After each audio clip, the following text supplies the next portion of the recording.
तुला काय, तुझा नवरा IT मध्ये आहे, गलेलठ्ठ पगार असेल त्याचा.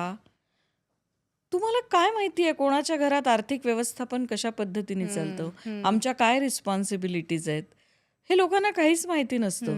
आणि नवरा IT मध्ये काम करतो म्हणजे मी काम करू नये आणि मी त्याच्या पैशावरच ATM कार्ड घेऊन फिरावं आणि मजा करावी असं मला मुळीच वाटत नाही.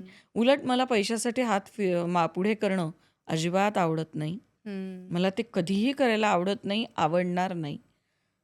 मला खोटं, म्हणजे तुला कदाचित खोटं वाटेल, युजली नवरा बायकोंचे जॉईंट अकाउंट असतात ना, आमचं नाहीये.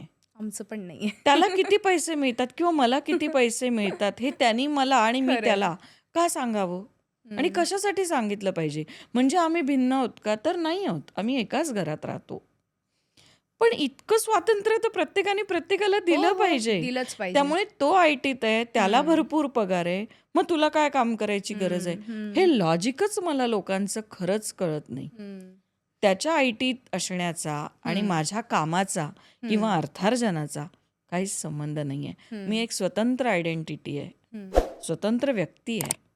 तो एक स्वतंत्र व्यक्ती आहे.